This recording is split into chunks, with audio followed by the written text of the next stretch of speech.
What's up, y'all? Destamess back once again. My pronouns are still they, she. Today, we're going to talk about one of my favorite albums of all time.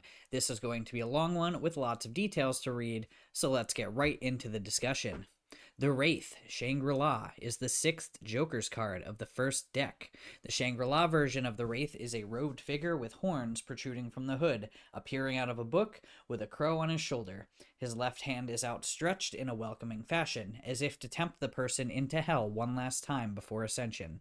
Every instance of the word the in the booklet and liner notes of the album is replaced with thy, which of course is intending to add to the theme of holiness and spirituality. Thy actually means your in Older English, as examined in the Lord's Prayer. Our Father who art in heaven, hallowed be thy name.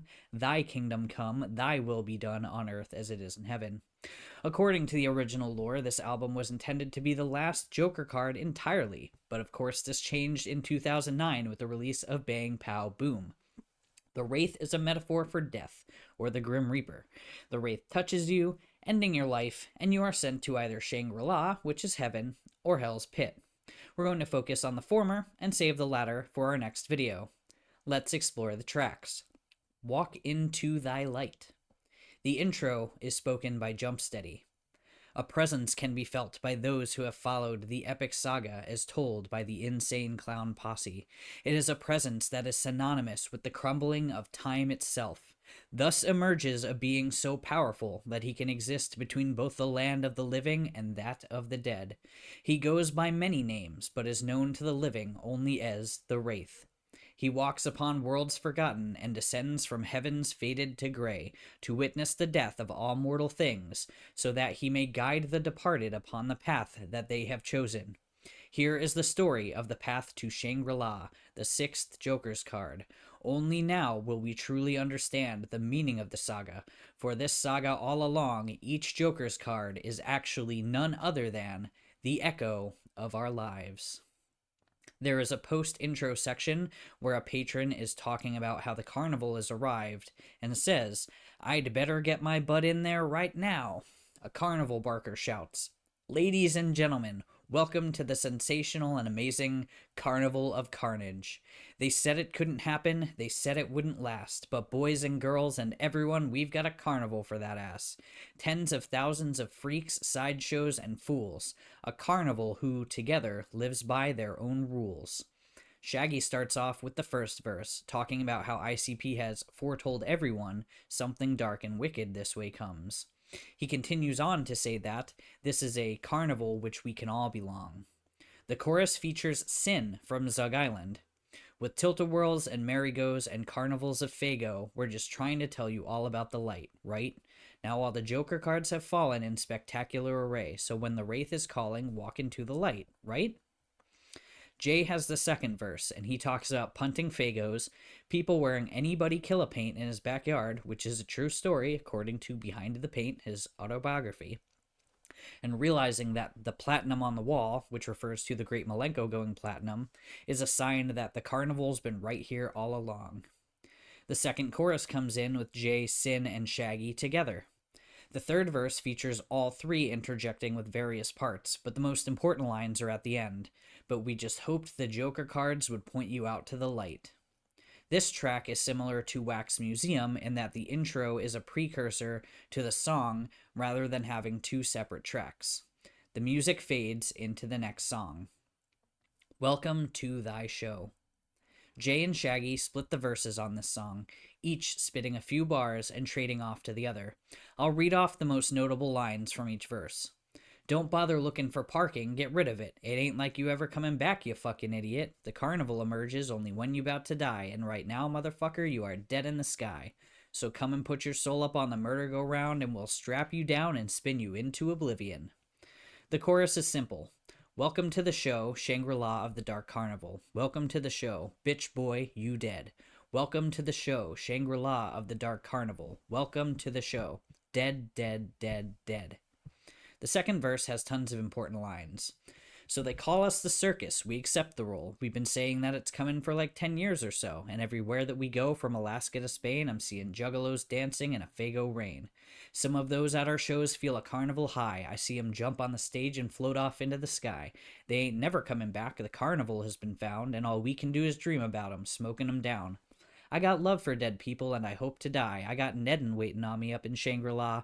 But if you really want to hear the fucking devil's exhibit, the shit is called Hell's Pit. Run out and get it. The chorus comes in again. Then there's a post-chorus hook, which goes twice. When it's your time, death is near. Step right up on over here. Games, prizes, shows, and rides. It's a carnival paradise. The final chorus plays, and the hook plays out twice more before moving in to the next song. Get you wicked on. This is a fairly short song. Shaggy and Jay go back and forth between bars in a call and response sort of way, sharing some lines and having their own. Shaggy has a line saying, I got 18 plus speed with a +2 dagger from the Tomb of Horrors D&D, which of course is a shout out to Dungeons & Dragons. The chorus is the most important part, highlighting the main message. It repeats once, but it's essentially there to bridge the verses and isn't used again after the second verse. We know you hate who we are, but even in Shangri-La, a wicked clown gotta get they wicked on. So allegedly, in Shangri-La, you get to do what makes you happiest, and to the clowns, that's murder. Murder rap. This is a cover/remix of a song with the same name by Above the Law from 1990. Jay and Shaggy use some of the same lines, relighting or adapting others, and of course having their own additions. It's got heavy guitars by Legs Diamond. An interjection at the end of the song is interesting. Ladies and gentlemen, introducing the triple threat, the Wraith, the Great Malenko, and the Ringmaster. I'm not really sure what the significance of this mention is, so if anyone knows, comment below. Birthday bitches. Shaggy plays a clown at a child's birthday party who threatens them all. ABK shouts in the background during the hook, so it's assumed his character is Shaggy's assistant to some level. This song gets used a lot, understandably, by juggalos as a happy birthday greeting to others. Blam! ABK introduces this track as part of the transition between the last one and this one. This song uses the G slur right off the bat, as Violent J talks about receiving a magic lamp from his late aunt, and when he rubs it, he ends up getting everything he could ever want, with seemingly infinite wishes. The third verse sees him sad and bored because he's got nothing left to look forward to, so he begins wishing it all away. According to ABK, the moral of the story is, those who never had shit and didn't get shit need to get shit. So if you got shit, or you need shit, get your shit. But of course we can see that Jay's commentary is about economic privilege, and that greed keeps people entrapped to want to continually gain more until there's nothing to strive for. It's in Jay's character outside of the music to run food drives and similar things to give back to the community in a philanthropic sort of way. It Rains Diamonds. This song is about how it rains diamonds in Shangri-La, and therefore nobody wants for anything. Each verse explores various what-if sort of questions about the character of individuals, insinuating that some of these are conditions which could bar people from getting into Shangri-La. But the overall message is that Shangri-La is for everyone. The first verse ends with, "Would you follow me if I knew where it rains diamonds? No more poverty, as clean as we can be." The second verse ends, "I can promise this, in my Shangri-La you'll have eternal happiness, diamonds in the mist." Jumpsteady comes in after the second chorus to say, "Diamonds drift upon the mists of forgetfulness, bringing a peace untold as I fade away to become what my eyes see, seeing into the eternity of Shangri-La." The last chorus plays out 3 times before the bonus song Bitch Slappas starts. It's a goofy track, and there's not much else to say about it. My favorite line is, "I'll bitch slap the sound out your name." Let's get into the next song. Thy Staleness. Some lines from Killer Clowns from Outer Space are sampled. A woman calls a police station, asks for help because killer clowns are outside destroying her property. The song, according to Violent J, was originally going to be called The Pain, and its subject matter is about what it's like to be addicted to murder and the physical pain, withdrawal, that comes with not being able to act out. Shaggy's verse is about convincing someone to let him kill them, whereas Jay talks about breaking out of the psych ward of a hospital, surfing on a wheelchair before getting shot to death, ending the verse, "But was it the real Violent J?"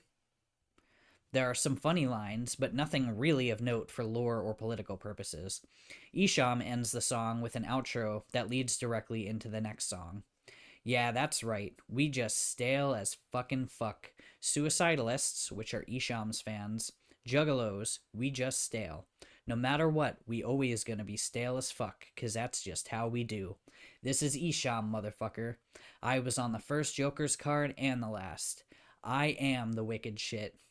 We gon' always be stale. Some of y'all are not gonna make it to Shangri-La.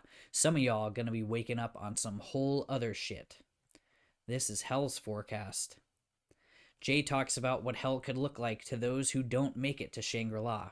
The first verse details Jay's friends being dead, car alarms blaring, fires everywhere, while it rains corpses and blood.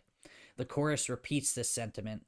Mama told me when it rains, it pours, but never mentioned dead bodies. A bridge adds to the imagery, with Jay continuing on that there are horrified looks on people's faces, with more blood, and the sun being so hot I was burning. Jay elaborates further on the amount of bodies, people of all ages, naked and mangled, most withered for days.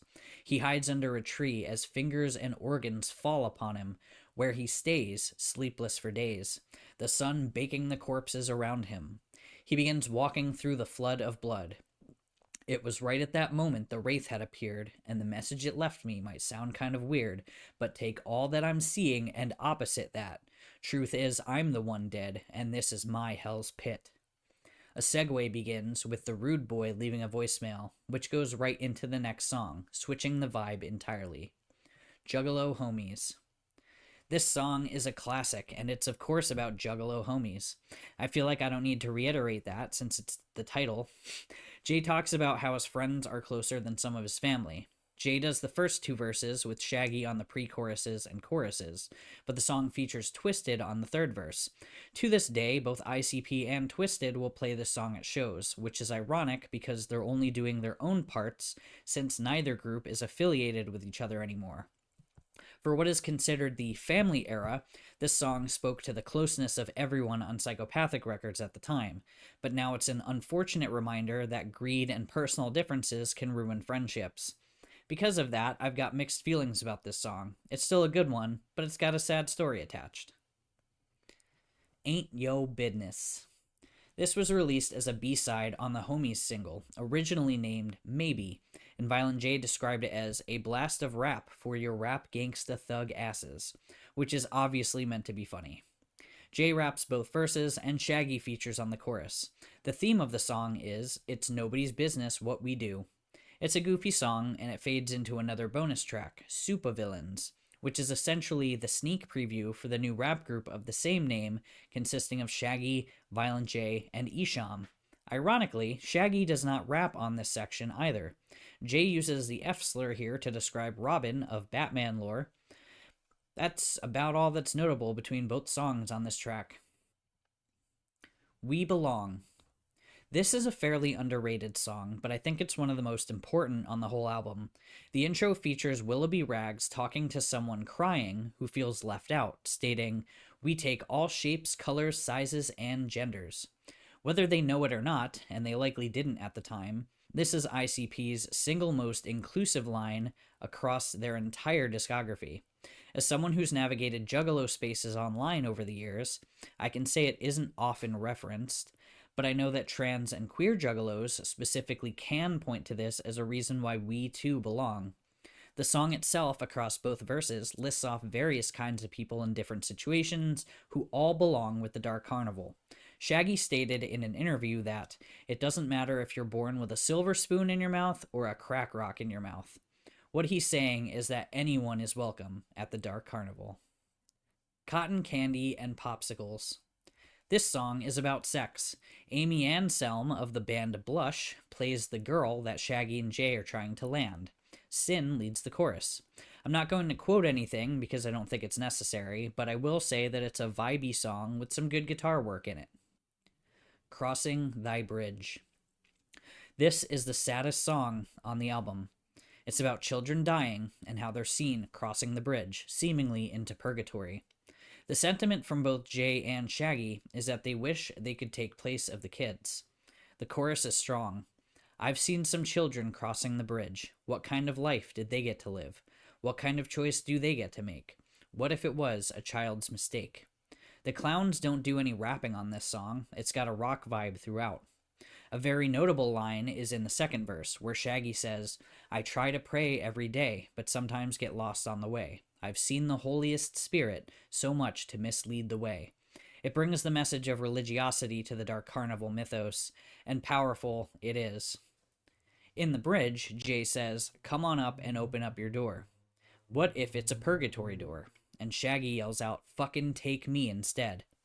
The final chorus takes us out into what sounds like a child's toy playing a lullaby of some kind. Thy Raven's Mirror.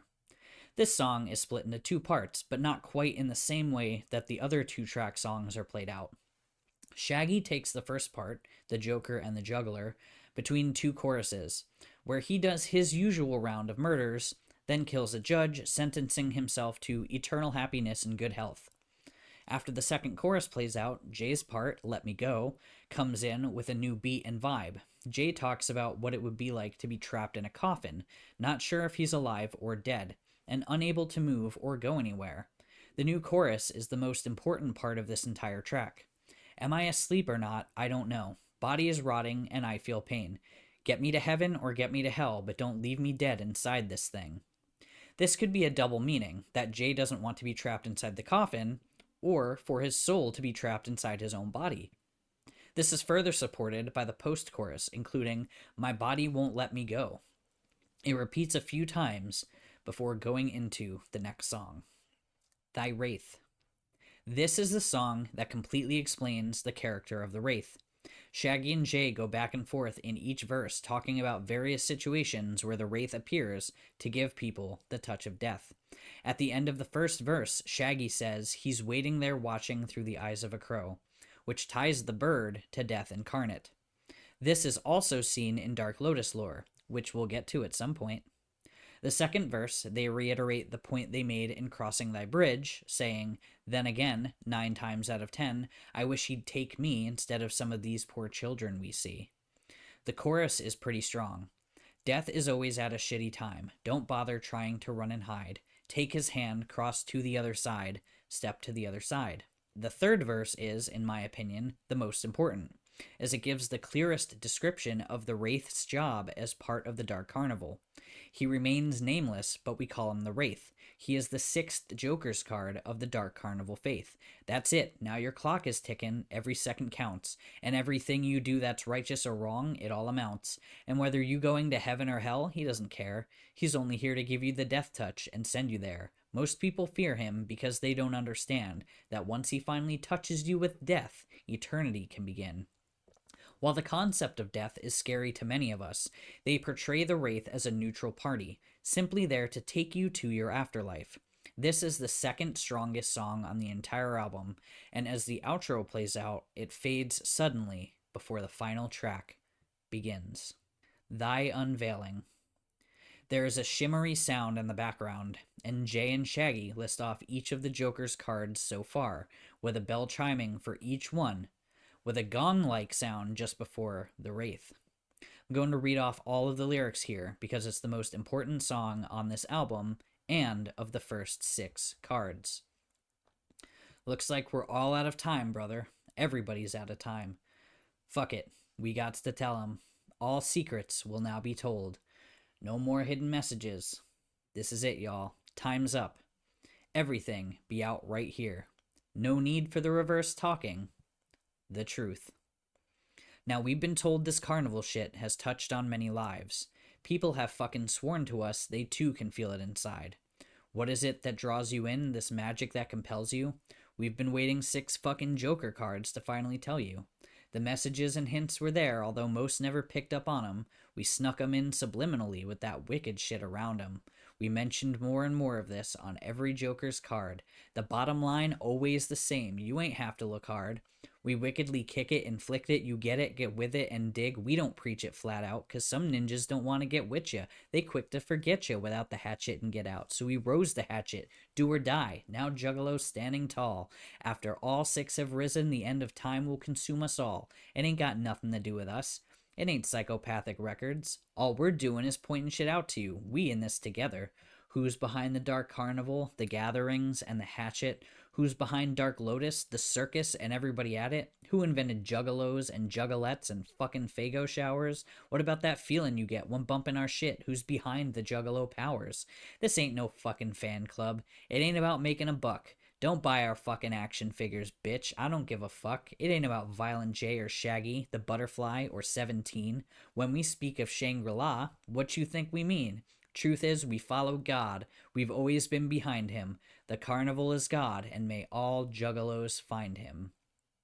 The chorus section repeats over and over, may the juggalos find him, and he's out there. They fill in with, we're not sorry if we tricked you. We don't care what happens now. We're not sorry if we tricked you. We swing our hatchets and we're proud. We're not sorry if we tricked you. Painted faces in the crowd. We're not sorry if we tricked you. The carnival will carry on. ABK and Legs Diamond contribute with different callouts, while sampled lyrics from various songs off of their other albums up to this point are played. Eventually, the outro comes in, with Violent J using a highly up-pitched tone, similar to the Willoughby Rags character. Thank you, ladies and gentlemen. Thank you for joining us. We hope you've enjoyed the Wraith's exhibit of Shangri-La. As soon as you die, this will be yours. Thank you for joining us. Thank you, God. Always remember to fuck off. Thank you. Fuck off. Goodbye, bitch. So yeah, what a ride it's been so far. If you've been following along since the beginning because you were curious about ICP and their music, this is the single most controversial moment in their history. They outed themselves as a pseudo-religious, spiritual, somewhat Christian-inspired movement urging juggalos to find God. It angered critics and fans alike at the time of its release. Some people saw it as a cop-out or an excuse for all the objectively violent and awful things they've said up to this point. But long-term listeners who took time to dive into their music in a way similar to what I've done with this channel would have known something like this would be the big reveal.